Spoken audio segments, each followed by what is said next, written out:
Il est bien possible que cette moto soit celle que j'attendais le plus pour l'année 2025 depuis qu'elle a été annoncée. Bonjour les amis, j'espère que vous allez bien. On se retrouve aujourd'hui pour l'essai d'une petite machine qui, il est vrai, n'était pas du tout dans mon radar au début de l'année 2025. Et quand elle a été annoncée, je me suis dit, ça a l'air quand même assez savoureux l'histoire. On est aujourd'hui avec la nouvelle BMW R1300R qui est du coup l'interprétation roadster du fameux boxer de BMW qui est utilisé dans pas mal de machines aujourd'hui. Vous savez, la 1300 GS, la RS et la RT.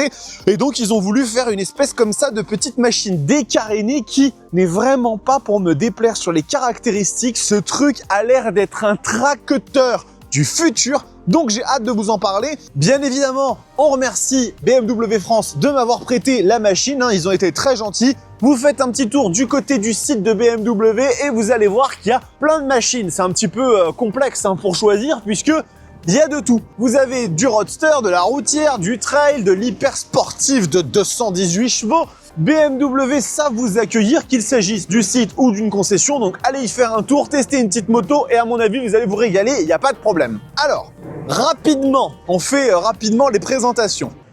Mais il y a toujours les avions. Donc, la R, qu'est-ce que c'est? C'est toujours les versions roadster qui utilisent le boxer. Juste avant celle-là, on avait la R1250R qui était déjà une espèce de truc un peu costaud, un peu caréné. Mais alors avec cette 1300, ils ont pété un câble et je suis fan. On va faire le tour de la machine, je vais vous prendre avec moi. Enfin, en tout bien tout honneur, bien sûr. Regardez-moi ce colosse de Rod, sans jeu de mots, bien évidemment. Elle est ultra massive la moto, c'est un truc de ouf. Regardez comme ça, sur la face avant, mais elle a des épaules, on dirait un boxeur. Elle est, un boxeur, oui justement, c'est très très drôle. Elle est monstrueuse la machine et en plus de ça, je la trouve magnifique. Dans cette édition spéciale couleur Kilauea, ça y est, c'est bon, je sais le dire correctement, on a l'alternance entre le noir et le rouge, ça va parfaitement avec les couleurs de la chaîne, c'est presque un signe du destin, avec ici le petit rappel comme ça en rouge sur la selle, très très joli. Il y a des détails qui sont ultra intéressants. Regardez par exemple ici le monobras magnifique avec l'échappement qui est en chrome. Cet échappement il est super beau je trouve, c'est vraiment un des plus jolis d'origine de la production. La moto fait vraiment très belle impression quand on tourne autour. Alors il y a un petit truc moi qui m'a très rapidement sauté à l'œil, vous me direz, cette tête de fourche on dirait vraiment pour moi celle d'une KTM Super Duke 1290 de première génération. Ça donne vraiment cette sensation très insectoïde et vraiment pour le coup, mais je la trouve rablée de ouf la machine. En fait, ce qui est cool, c'est que si vous regardez, en fait, le boxer d'habitude, il a tendance à vachement dépasser. Les cylindres ont vraiment tendance à beaucoup dépasser, ce qui donne des fois un côté un peu protubérant à la moto. Et là, en fait, ils ont décidé de faire des écopes sur le côté assez large, ce qui vient du coup en fait épouser la forme du moteur et ça lui donne vraiment un côté assez massif qui est ultra impressionnant. Vraiment, ça fait partie des machines qui visuellement m'ont le plus plu cette année. Et après, bien évidemment, c'est du BMW. Vous regardez les matériaux là qui sont utilisés, c'est des beaux plastiques. Il y a des teintes un petit peu comme ça, granuleuses, c'est super joli. Bon, il y a de l'option 719 partout, donc c'est que de la pièce de super belle qualité. Là, comme ça, les réservoirs, les bocaux sont super jolis. Pareil pour tout ce qui est levier, les petits rétroviseurs en bout de guidon, bon, il n'y a rien qui dépasse. C'est du BM, c'est vraiment ultra chiadé. Vous me direz dans les commentaires ce que vous en pensez. Moi, j'avoue, je suis quand même tombé assez amoureux de cette machine comme ça. Elle est dans une config qui en plus est assez prestige. Je crois que la note s'élève à 23 000 € et quelques, donc ça reste quand même assez cher, on en reparlera en fin de vidéo. Mais putain, qu'est-ce que ça fait plaisir, elle est vraiment super belle. Donc, du coup, bien évidemment, on va se faire le petit tour des aspects pratiques, position de conduite et tout, pour que vous voyez un peu ce que ça donne. Donc, il va falloir que je désactive le face track, sinon vous n'allez pas pouvoir voir mes pieds, et ce serait bien dommage. Bande de fétichistes. Ok, super, donc là je suis bien. Donc, en termes de hauteur de selle, on est à quelque chose comme 810 mm, si je dis pas de bêtises. Donc, il y a deux options de réglage, 845 et 780, quelque chose comme ça.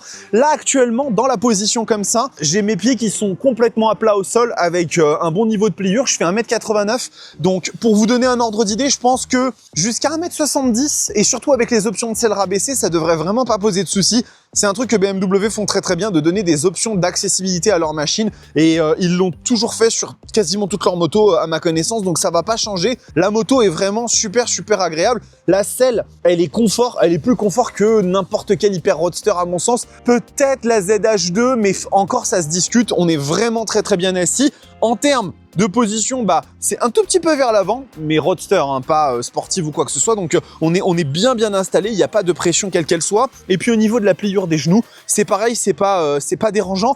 Moi je pense que si j'en avais une, je mettrais peut-être la selle haute à 845 pour avoir les genoux un tout petit peu plus dépliés, parce que ça me dérangerait pas. Vous voyez, je peux avoir accès quand même avec les pieds. Mais sinon, on est vraiment super bien installé. Au niveau du poste de conduite, les rétroviseurs ne vibrent pas du tout, hein, c'est vraiment ultra agréable. En bout de guidon, c'est chouette. J'avoue que j'ai un peu du mal avec les rétroviseurs en bout de guidon, dans le sens où pour moi, c'est toujours moins pratique que des rétroviseurs standards. Par contre, c'est super joli, c'est vraiment très beau, ça fait très bel effet. Donc aucun souci à ce niveau-là. Le passager, j'ai pas emmené Mathilde, mais je pense que ça doit aller quand même pas trop mal. La selle est pas énorme, hein, donc quand même vous amusez pas à faire des Paris-Marseille avec, mais ça devrait aller, hein. Je pense que globalement ça se passe pas trop mal.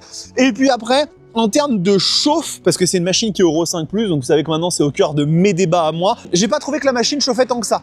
Un petit peu au niveau des chevilles à l'arrêt, hein, c'est souvent ça, hein, chez BMW, hein, puisque on a un dégagement de chaleur qui se fait un peu au niveau des chevilles. Même sur les hyper sportives, hein, c'est pas une question d'architecture moteur, hein, même sur une S1000RR c'est le cas. Mais au niveau des cuisses et tout, c'est très raisonnable, et surtout quand on se met à rouler, on ressent plus rien, donc ça c'est vraiment très cool. Consommation donnée à 4,8 litres au 100. Quand même vraiment rien pour une machine qui fait 1300 cc. On en reparlera après en dynamique, mais c'est vraiment rien du tout. Comme disait l'autre, c'est rien du tout. Je regarde quand même vite fait. Tac. On est sur une conso moyenne donnée à... Ah mais non, il faut que j'aille dans l'ordinateur de bord.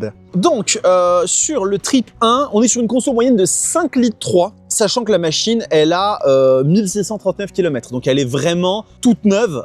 Il y a encore moyen que ça baisse un peu. Et puis, j'imagine que les conditions dans lesquelles elle a été roulée font que, bon, la conso était peut-être pas forcément représentative d'un usage ultra mixte et habituel chez la plupart des motards. Je trouve que c'est quand même extrêmement raisonnable. Je vais vous reprendre avec moi pour parler un petit peu de la technologie, parce que vous allez voir qu'il y a des trucs assez intéressants à en dire. Donc, la techno, c'est là que ça va devenir ultra intéressant par rapport à un hyper roadster classique, parce que cette moto, elle a beaucoup d'options de techno qui sont possibles. Bon, déjà de base, on a le fameux écran connectivity qui reste encore à ce jour, pour moi, le plus technologique. Le nouvel écran des Panigale V4 est vraiment très beau, il est super, mais j'avoue que je conserve quand même une petite préférence pour l'allemand, il est vraiment ultra agréable. Et après, quand on se balade dedans, comme d'habitude, vous le savez, hein, on dirait plus un tableau de bord de voiture, hein, d'une BM série 2 ou série 3 ou série 4, que vraiment d'une moto, hein. C'est impressionnant. Vous avez l'aspect sport pour pouvoir voir votre angle d'inclinaison, pour avoir le niveau de freinage, d'utilisation du contrôle de traction. C'est hyper pointu. Bien évidemment, vous avez de la navigation, vous pouvez connecter votre téléphone. C'est hyper précis. Et en plus de ça, on va avoir bien évidemment la possibilité d'avoir des petites suspensions semi-actives. Donc ça, c'est nickel. En termes d'assistance, il y a plusieurs modes de conduite, du contrôle de traction, on a du quick shifter up and down, on a, tenez-vous bien, du régulateur de vitesse adaptatif. Bien évidemment, on est chez BMW, on réadapte les solutions qui existent chez les autres. On a du Hill Start Control, hein, donc pour le démarrage en côte, ça c'est pareil, c'est super agréable.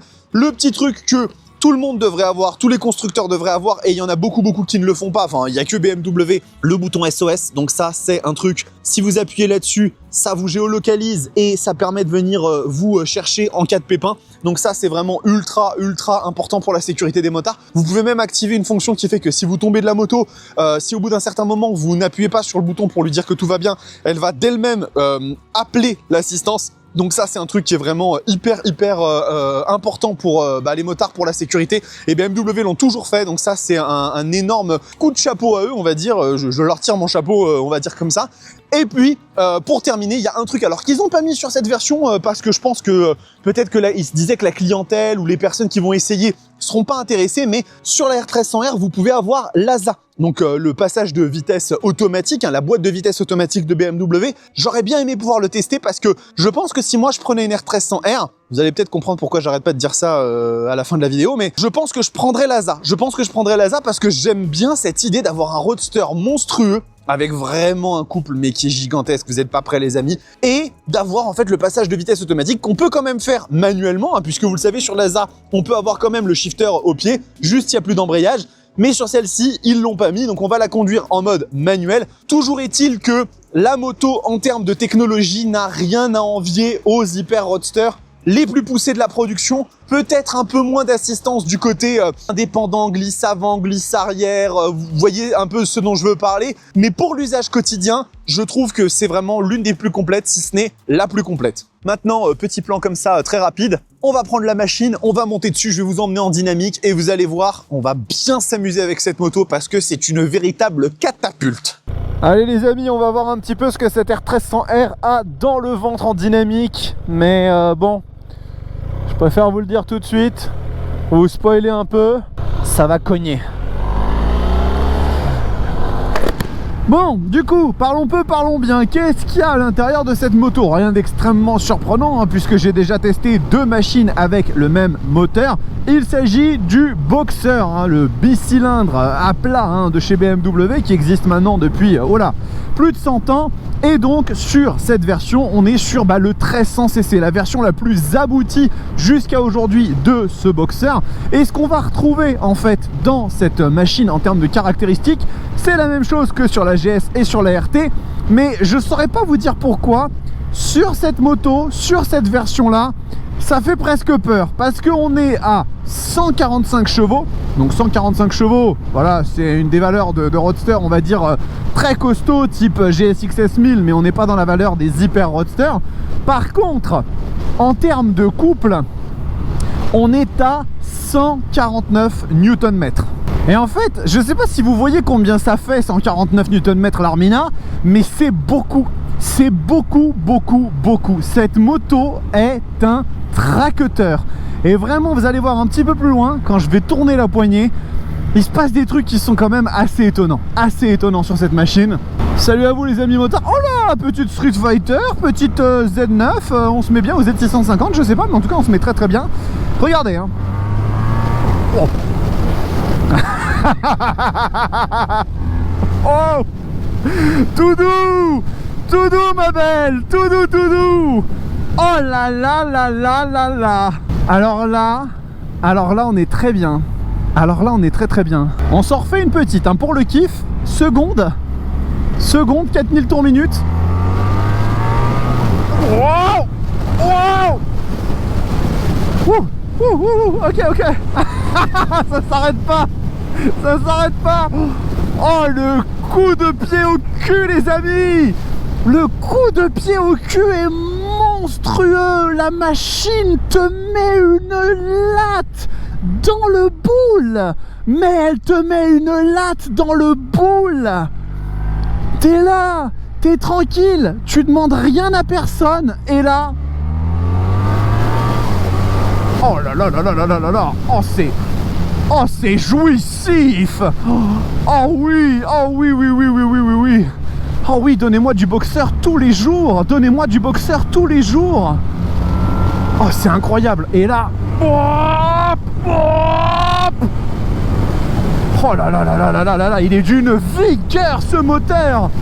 Oh, c'est incroyable. Franchement, sur la GS et sur la RT, ce Boxer 1300cc, il a un visage qui est différent. C'est la même architecture, même si j'imagine que la démultiplication a peut-être été légèrement modifiée, qu'ils ont un peu réétagé les rapports de boîte pour que ce soit un peu plus punchy sur la R1300R. Mais sur cette moto, il se passe un truc, les amis. Oh. Alors peut-être que c'est du placebo, hein. Moi j'adore la musique, y a pas de problème. Mais il y a un truc. Est-ce que c'est la catégorie de la moto qui est un roadster et que du coup j'ai cette image de c'est plus trapu, c'est plus énervé et du coup j'ai un ressenti plus violent au niveau du moteur, ou tout simplement il était déjà comme ça avec les GS et RT, mais juste je tirais pas dedans de la même façon. Mais là, oh, c'est un délire.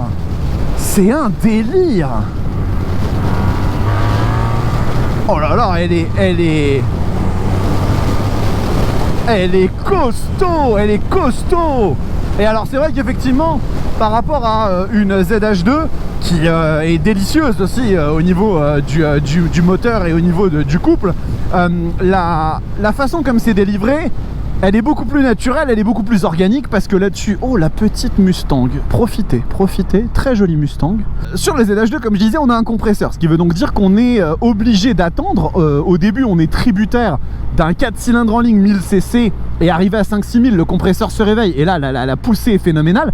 Alors que là-dessus, c'est tout au naturel, c'est du bœuf élevé au grain, c'est-à-dire qu'on a 1300 cc entre les pattes et que quand ça part, ça part.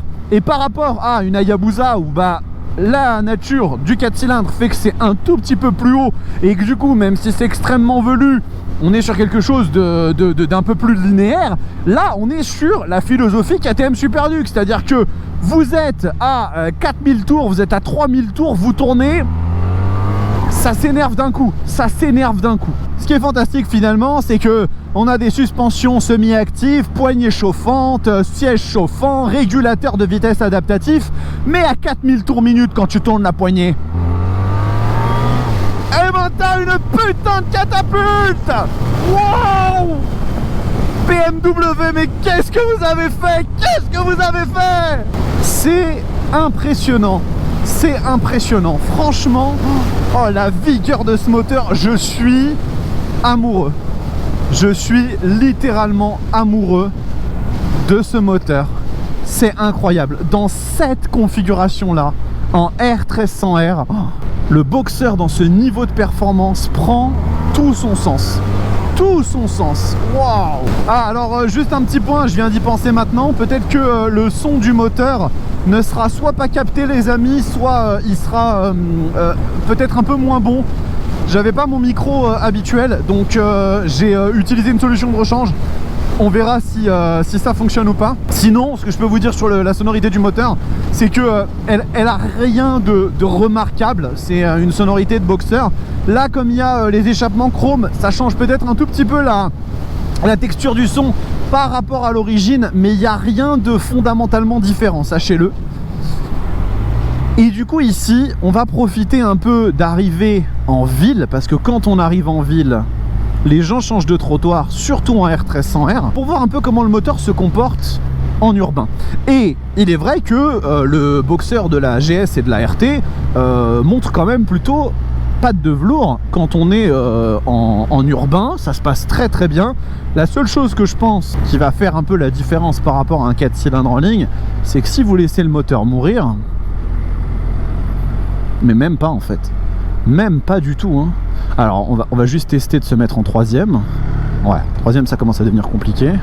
Quatrième on commence à le sentir un peu cogné, mais même comme ça, c'est pas une tâche désagréable pour lui de repartir en fait. C'est vraiment, ça se fait sans trop de soucis. Je me mets en quatrième à 2000. Non, il tout saute pas. Cinquième, à un moment je vais le faire caler, hein. Non mais même là ça passe, c'est incroyable. Mais ce que BMW ils ont réussi à faire avec ce moteur, c'est une prouesse. Bon, en même temps vous allez me dire, ils ont eu 100 ans pour le travailler, le Boxer, donc j'espère que la prouesse elle est là. Mais c'est fou, on a une machine qui est équilibrée à tous les niveaux et capable de délivrer des performances mais qui sont stupéfiantes. Ah, je regrette vraiment juste de ne pas avoir eu la possibilité de le tester avec l'ASA, parce que j'aurais bien aimé voir la machine dans sa configuration la plus technologique pour vraiment voir ce dont elle est capable.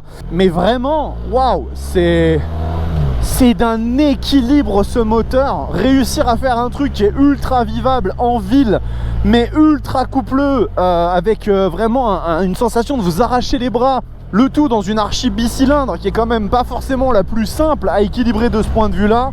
C'est de la sorcellerie, hein. C'est de la sorcellerie allemande, hein.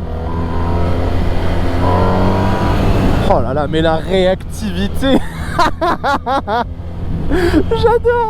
J'adore. J'ai l'impression d'être sur une Super Duke. En fait, j'ai l'impression d'être sur une Super Duke, mais moins puissante. Donc Il y a moins le côté, je vais prendre 300 km/h, mais avec beaucoup plus d'aspect pratique. C'est beaucoup plus techno. Il y a le régulateur de vitesse adaptatif. Il y a plein de choses. Alors la Super Duke 1390 aujourd'hui, c'est une moto ultra technologique, mais c'est pas la même chose. J'ai l'impression d'être un peu, vous savez, sur un B-King ou une ZH2 mais version bicylindre très techno. C'est extrêmement particulier comme mélange, mais c'est plaisant, hein. Ah, c'est plaisant, hein. Oh là là là là là là. Les coups de boutoir qu'elle te met à chaque rotation de la poignée. T'es là, t'es à 2000.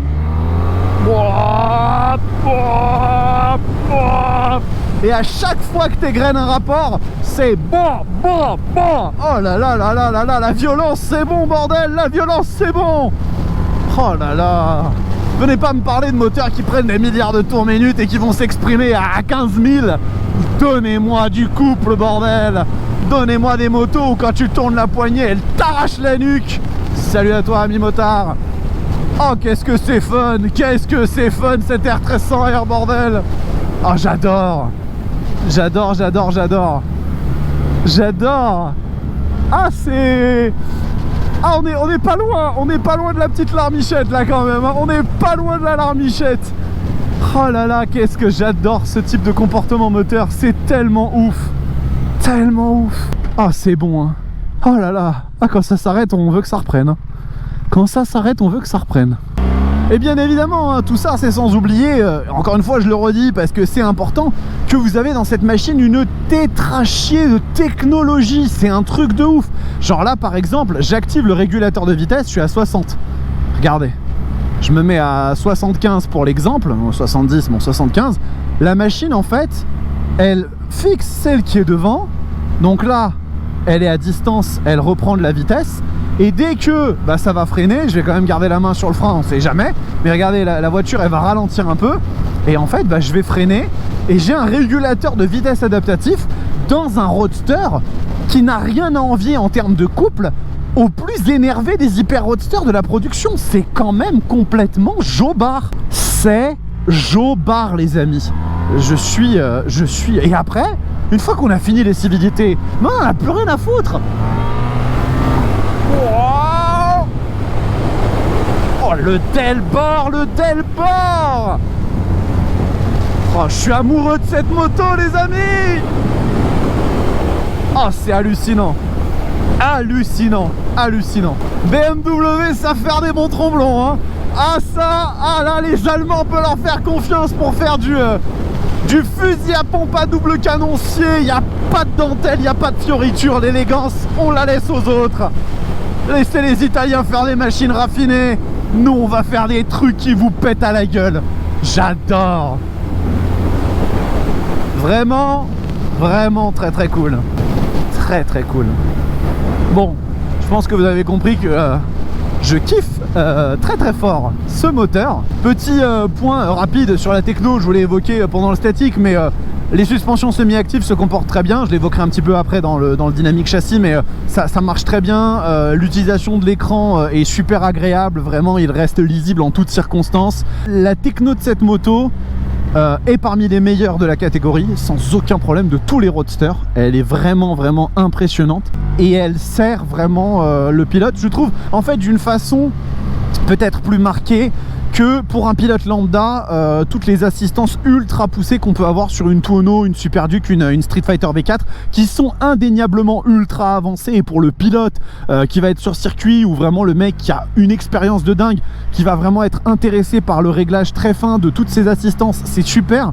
Mais pour le motard lambda, tu vois, un régulateur adaptatif ou une suspension semi-active, sans forcément avoir un milliard de réglages, mais juste tu la mets en dynamique ou en confort et tu t'adaptes. Un hill start control, une assistance au démarrage en côte qui te permet, quand tu es dans un feu un peu en pente, tu mets le frein, tu peux relâcher un petit peu, voilà, tu te remets bien. Tout ça, c'est des trucs que je trouve servent plus le motard que au quotidien, hein, bien sûr, que des assistances ultra poussées. Et après, bien évidemment, ce qui sert bien le motard, c'est un bicylindre de 1300 cc avec 150 Nm de couple. Et vous avez conscience quand même que cette moto a la même valeur de couple qu'une Hayabusa. Je sais pas si ça vous parle comme ça, une Hayabusa, c'est une fusée là, vous voyez. Et ben c'est exactement pareil. Bon, allez, on va passer maintenant au châssis parce que sinon je vais continuer à parler du moteur pendant 25 ans. Donc, châssis en deux parties, donc avec le cadre boulonné à l'arrière et puis le moteur qui est porteur. Je pense que c'est exactement les mêmes solutions qu'on a sur la GS et la RT, hein. C'est la même chose. La machine fait 239 kg avec les pleins.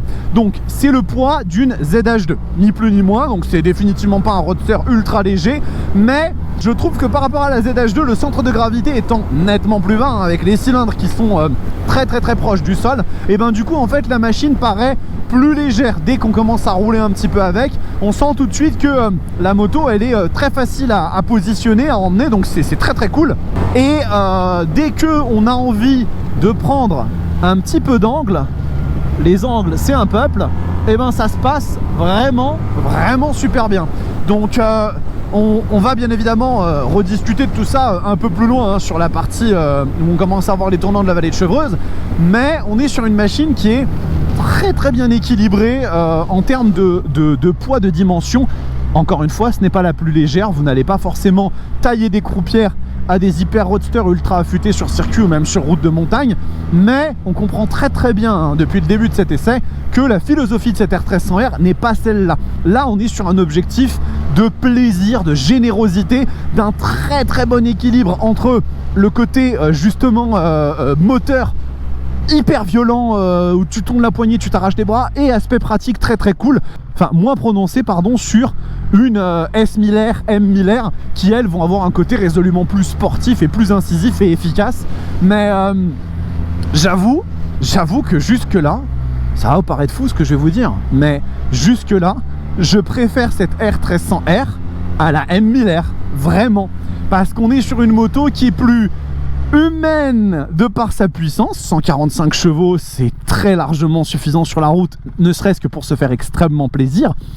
Mais par contre, en termes de couple, c'est pas humain du tout. C'est pas humain du tout. Et c'est ça qui est vraiment cool. Sauf que le couple, bah, par rapport à la puissance, je trouve qu'on en tire plus facilement le profit.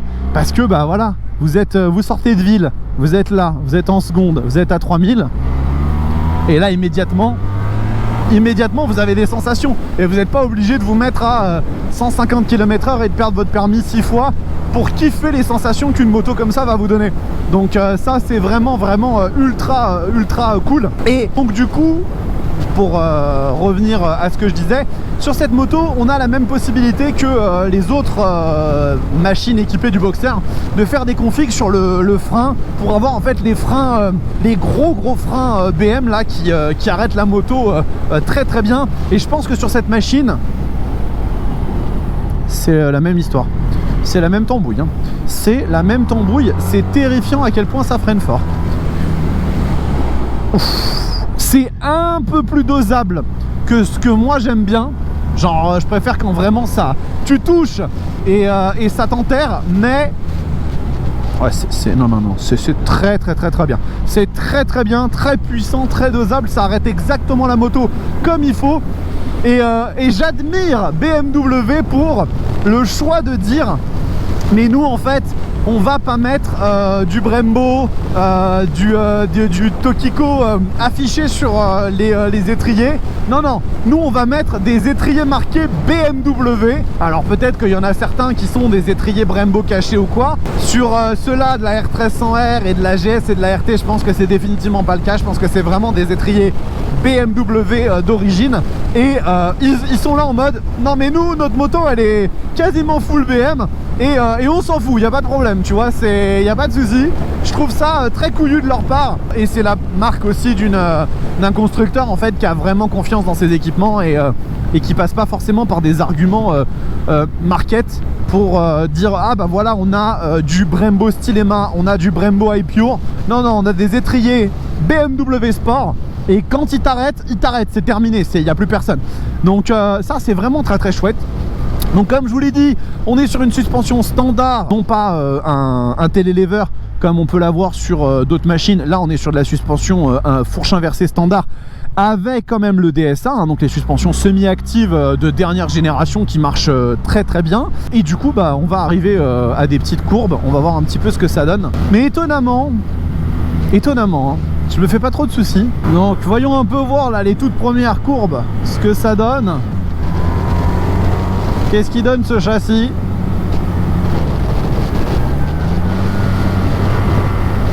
On y va.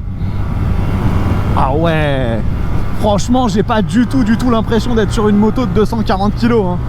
J'ai pas du tout l'impression d'être sur une moto de 240 kg, je vous le dis hein. Ah ouais, je prends tout ce qu'il y a à prendre hein. Y a pas de souci hein.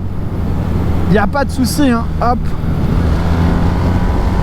Ah non, c'est hyper intuitif, hyper naturel. Franchement, je vous le dis, hein, pour réussir à voir la différence avec un hyper roadster beaucoup plus incisif, il faudra vraiment avoir beaucoup de bagages techniques. Hein. Là, c'est la moto, elle est vraiment très facile à emmener. C'est un truc de ouf. Hein. C'est un truc de ouf. C'est aussi le côté très agréable et équilibré des moteurs boxers qui ont cette spécificité d'être vraiment très bien équilibrés. Et c'est pour ça d'ailleurs que les GS hein, sont des machines très impressionnantes de ce point de vue là. Il y a des mecs qui font des dingueries en GS, tout simplement parce que bah, la moto est très bien conçue et ça c'est quelque chose qui se retrouve dans cette R. Avec un surplus de vie qui est à mon sens extrêmement agréable. Ah, je prends ça par rapport à une GS tous les jours de ma vie, il n'y a pas de problème. Hein. Ah là là là là. Allez, on a encore quelques courbes ici pour voir un peu ce que donne la Brel. Ah, c'est vraiment très bon. Hein. Bon, malheureusement, on est samedi aujourd'hui. Je ne pouvais pas tourner un autre jour les amis parce qu'il pleut toute la semaine, donc j'ai été obligé de faire avec ce que j'avais. J'aime pas tourner les samedis parce que bah, forcément vous avez plus de monde sur la route, surtout du côté de Chevreuse qui viennent un peu se balader, c'est bien normal. Bon, on va y aller tranquille les amis parce que c'est encore pas mal humide, il a plu. Donc j'ai pas envie de me foutre au tas, j'ai pas regardé ce qu'il y a comme type de pneus sur la machine. Mais bon, ça change rien au ressenti global que j'ai eu, c'est-à-dire que la moto se place extrêmement facilement, elle s'emmène vraiment toute seule, c'est assez bluffant. Et ouais, la partie cycle elle est ultra équilibrée. Peut-être qu'effectivement il y a eu certains moments où j'ai senti que elle était un poil plus lourde, un poil plus difficile à emmener que les plus affûtés dans leur domaine, que les Super Duke, les Tuono et compagnie. Mais franchement, pour un usage au quotidien, même un peu balade, très dynamique, franchement ça se fait tout seul. Et là la moto je l'ai emmenée. Je l'ai emmené sans aucun souci, prendre un peu plus d'angle, c'était un peu plus sec, ça se fait super bien. Et je fais vraiment attention parce que là il y a des feuilles un peu partout. Donc écoutez, franchement je suis sidéré. Je suis sidéré par cette moto, je m'attendais pas du tout à ça. Et j'avoue que cette BMW R1300R me surprend à tous les niveaux. On va s'arrêter là pour le dynamique et on va arriver à la partie prix concurrence et la conclusion de cet essai les amis. À tout de suite.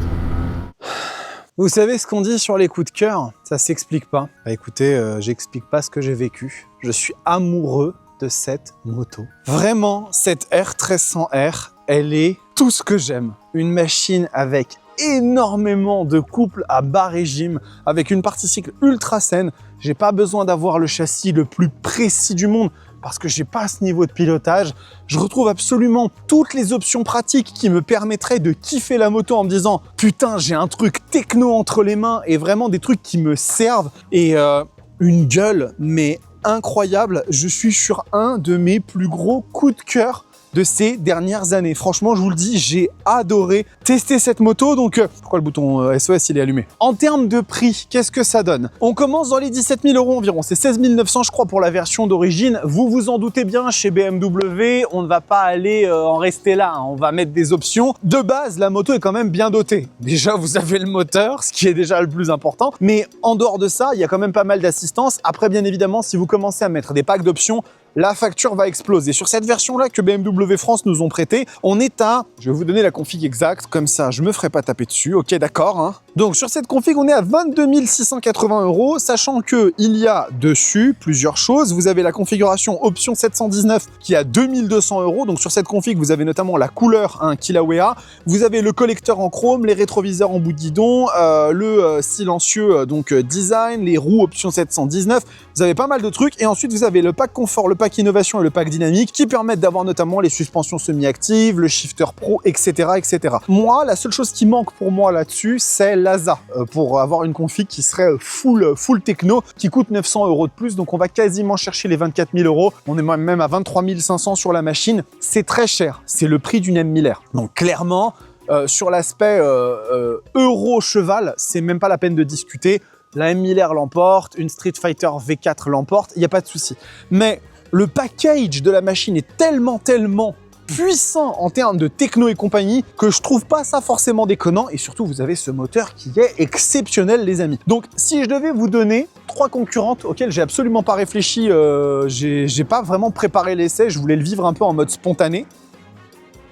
Ah là, c'est différent, c'est pas des avions de ligne, c'est des petits avions privés. On est à Chevreuse, il y a de l'argent. D'ailleurs, vous me direz ce que vous pensez du décor. J'ai trouvé ça comme ça en arrivant, je me suis dit, putain, c'est pas mal. Il y a des variations de soleil, ça va être horrible à la vidéo. On a plusieurs propositions. Si on veut rester à peu près dans la même puissance, vous avez bien évidemment la possibilité de vous orienter soit vers une GSX S1000, soit vers une CB 1000 Hornet SP, qui vont faire dans les 150-160 chevaux à peu près, et celle-ci, elle est à 145. Donc, c'est des options qui sont plus légères, qui sont un peu plus orientées, on va dire, sportivité, avec aussi des rapports qualité-prix qui sont ultra intéressants. On est dans les 13 500 pour une GSX S1000 et à 11 800 pour une CB 1000 Hornet SP. Par contre, vous n'avez pas du tout les mêmes technos et vous n'avez pas le même moteur. Sinon, si vous voulez ressentir un peu les mêmes choses, mais dans d'autres catégories, vous avez la possibilité de vous tourner vers une KTM Super Duke 1390, parce que franchement, c'est celle dont le moteur va être peut-être le plus similaire à cette moto. On est sur un bicylindre de 1300 cc, 145 Nm de couple, bon par contre 190 chevaux, donc c'est une machine qui allonge un peu plus dans les tours, et qui est elle aussi ultra technologique. Je vais pas m'étendre sur la Super Duke, d'autant que j'en ai pas une là sur les yeux pour m'allonger dessus, mais c'est une de mes motos préférées, donc vous savez que je valide à 100%. Et sinon, si on voulait aller chercher un petit peu côté occasion, parce que des fois ça se fait aussi, et c'est vrai que j'en parle pas assez, vous pourriez par exemple partir sur une moto Morini Corsaro 1200, qui est un bicylindre de 1200 cc, avec aussi un caractère extrêmement brutal, vraiment, c'est une machine ultra chouette. Ça se trouve en occasion entre, je pense, 8 et 12 000 balles. Alors les versions 2019 plus récentes, les mecs se touchent un peu, mais parce qu'il y avait du carbone et compagnie dessus, donc à mon avis, vous allez être dans les 14-15. À ce niveau de prix, je vous dirais pas forcément d'aller dessus parce que ça me paraît un peu cher. Et finalement, une dernière proposition, si jamais, c'est les MT-01. Les MT-01, je parle pas de... Enfin d'ailleurs, MT-01, ça n'existe pas, c'est MT-125 chez Yamaha. La MT-01 à l'ancienne, celle qui du coup n'avait que 90 chevaux, donc encore moins. Par contre, 16 mètres kg de couple. Attention, c'est un 1600 cc, le machin, c'est gigantesque. Et on est un peu dans ces vibes où on cherche pas à avoir la vitesse max. Par contre, à chaque rotation de la poignée, on s'arrache les bras et ça fait très plaisir. Conclusion de cette vidéo. Je voulais acheter une ZH2. Je crois que je vais prendre une R1300R finalement. J'ai kiffé cette moto. Elle est incroyable. Vraiment, je suis tombé amoureux de la R1300R. Écoutez, on verra ce que l'avenir nous réserve. Mais vraiment, je trouve cette moto exceptionnelle. En plus, différente. Donc, ça fait quelque chose de nouveau. Voilà, pour conclure rapidement, abonnez-vous à la chaîne s'il vous plaît. Vous avez été très nombreux ces derniers temps à vous abonner. Donc, un énorme merci. L'abonnement, c'est le meilleur soutien que vous puissiez m'apporter. Likez, commentaire sur la vidéo, ça aide le référencement. Donc, c'est super important. Et puis, éventuellement, si vous voulez devenir membre Roadsters, ça donne un côté un petit peu plus concret au soutien que vous m'apportez et ça vous donne des avantages à vous, comme par exemple l'accès en avant-première à certaines vidéos et bientôt un Discord. Je suis en train de le préparer, vous inquiétez pas. Bref les amis, la rentrée est déjà très bien engagée, ça va péter dans tous les sens avec les communs qui arrivent bientôt. Meilleur moment pour être abonné à cette chaîne. En attendant, prenez soin de vous, kiffez vos bécanes. Ciao.